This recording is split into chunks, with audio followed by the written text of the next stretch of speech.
Hello everyone, welcome back to my YouTube channel. मैं हूं आपके एजुकेटर नेहा सैनी। आज हम बात करने वाले हैं हेनरिच हरमन रॉबर्ट कोच के बारे में, जिनका जन्म हुआ था 11 दिसंबर 1843 एंड डेथ हुई है 27 मई 1910 में, जो कि एक जर्मन फिजिशियन एंड माइक्रोबायोलॉजिस्ट थे। ओके, इसके साथ साथ इन्हें जाना जाता है founder of modern bacteriology. So Robert Koch is the founder of modern bacteriology. He identify the specific causative agent of tuberculosis, cholera and anthrax. इन्होंने क्या किया है, इन्होंने कॉजिटिव एजेंट जो है ट्यूबरक्लोसिस का, कॉलेरा का और एंथ्रेक्स का, उसको भी आइडेंटिफाई किया। For his discoveries in regard to tuberculosis, यानी कि ट्यूबरक्लोसिस के रिगार्ड में इनकी जो डिस्कवरी रही है, इनके लिए इन्हें नोबेल प्राइज भी मिला है फॉर फिजियोलॉजी और मेडिसिन इन 1905 के अंदर। In regard of tuberculosis in physiology और मेडिसिन के अंदर इनको नोबेल प्राइज़ भी दिया गया है।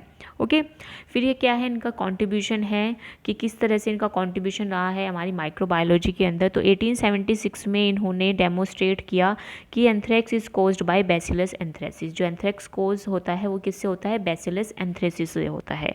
ठीक है, 1877 के अंदर इन्होंने मेथड फॉर स्टेनिंग बैक्टीरिया को स्टेन करने के लिए मेथड बताए थे। Photographic and preparing permanent visual record on slides, किस तरह से हम फोटोग्राफिक का यूज़ करते हैं और प्रिपेयर करते हैं permanent visual records on slides, ये चीज़ भी किसने बताई है, 1877 के अंदर रॉबर्ट कोच ने बताई थी। ठीक है, 1881 के अंदर इन्होंने डेवलप किया था solid culture media. Solid culture media को इन्होंने 1881 के अंदर डेवलप किया था। And the method for studying bacteria in pure culture, और मेथड भी इन्होंने बताया था कि किस तरह हम प्योर कल्चर कर सकते हैं किसी माइक्रोब या किसी बैक्टीरिया को। ठीक है, देन 1882 में अगर हम बात करें तो इन्होंने आइसोलेट किया था bacterium Mycobacterium tuberculosis that cause tuberculosis. ठीक है, माइकोबैक्टीरियम ट्यूबरक्लोसिस के बारे में बताया, जो कि क्या कोज करता है, ट्यूबरक्लोसिस कोज करता है। देन 1882 के अंदर ही इन्होंने क्या किया, अगार को यूज़ किया। पहले ये क्या यूज़ करते थे, जिलेटिन यूज़ करते थे।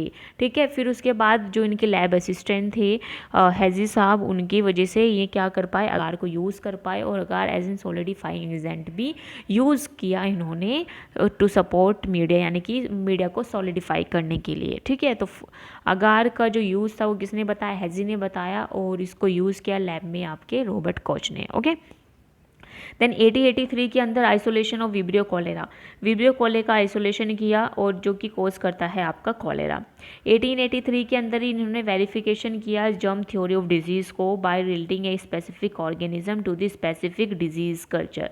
जर्म थ्योरी ऑफ डिजीज़ में इन्होंने बताया कि किस तरह जो डिजीज कोई माइक्रोब्स क्या करता है, डिजीज़ कोज करता है, और उसके बाद उन्होंने उसके पोस्टुलेट्स भी दिए। 1884 के अंदर इन्होंने उसके पोस्टुलेट्स दिए, जो कि कोच पोस्टुलेट्स के नाम से जाने जाते हैं, और आज के टाइम पे भी बहुत ज़्यादा बेनिफिट है।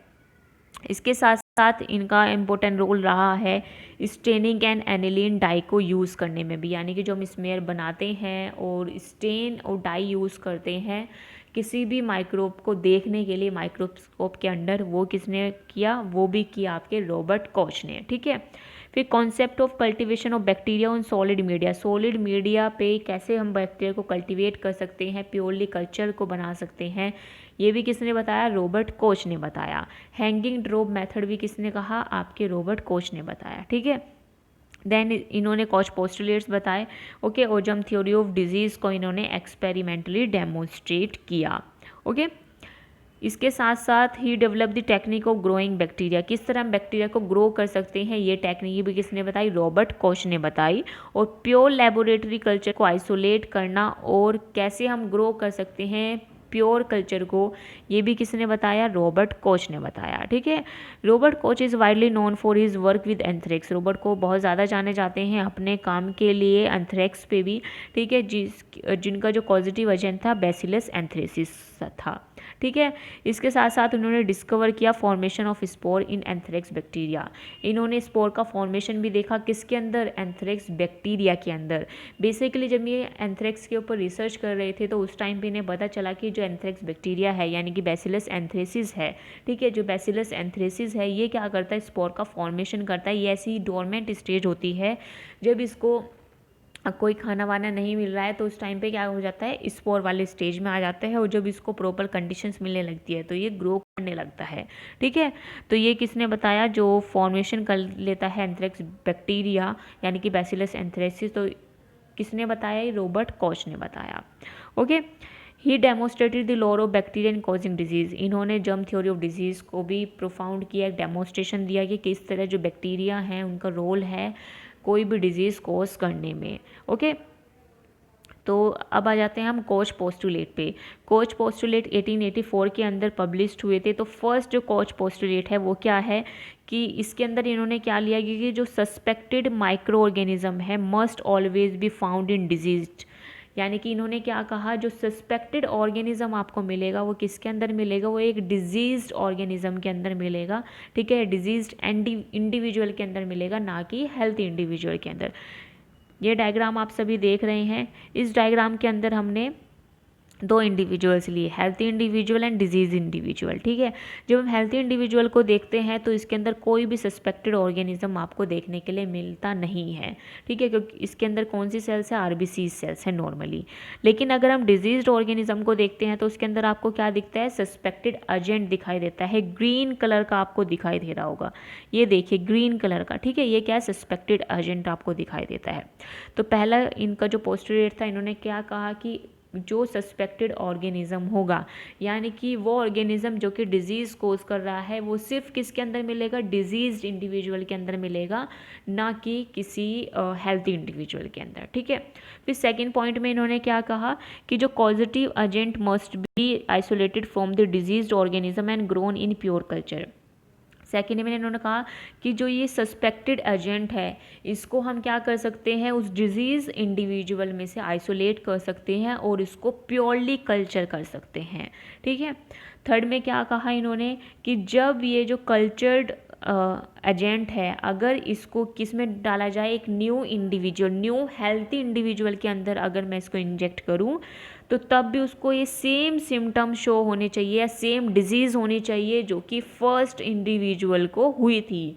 ठीक है, यानी कि जो फर्स्ट डिजीज इंडिविजुअल था वो सेम डिजीज़ उस हेल्थी इंडिविजुअल को भी होनी चाहिए जो कि मैंने कल्चर ग्रो किया है। ठीक है, यानी कि जो कल्चर मैंने आइसोलेट किया है उसको प्योर कल्चर बनाया है, अगर मैं उसको किसी अलग हेल्थी इंडिविजुअल के अंदर इंजेक्ट करता हूँ तो उसको भी वो सेम डिजीज़ होनी चाहिए जो कि फर्स्ट वाले को हुई थी।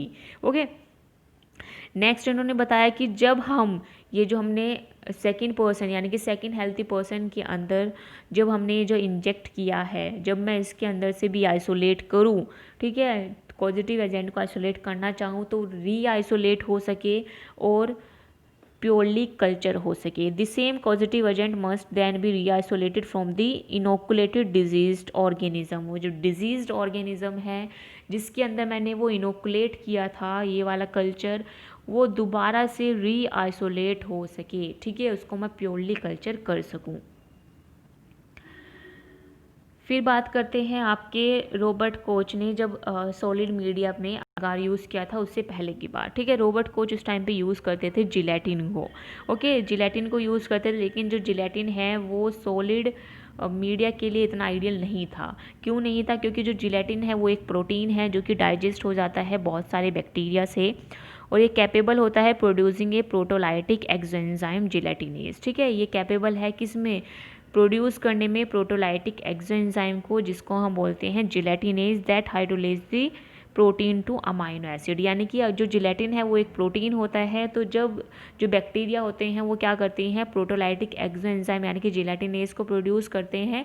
तो जब बैक्टीरिया उस मीडिया के अंदर होंगे तो वो क्या करेंगे, उस जिलेटिन को ब्रेक डाउन कर देंगे अमाइनो एसिड के अंदर, जो कि अच्छी बात नहीं है। यानी कि जो वो सॉलिड बेस है वो किस में कन्वर्ट हो जाएगा, लिक्विड बेस के अंदर। ठीक है, नेक्स्ट इसका जो पॉइंट था वो क्या था कि जो जिलेटिन है वो मेल्ट हो जाता है जैसे ही 25 डिग्री सेल्सियस से टेम्परेचर अप हो जाता है। ठीक है, तो ये भी क्या है, एक वीक पॉइंट था कि हम जिलेटिन को as an ideal solidifying agent नहीं यूज़ कर सकते थे।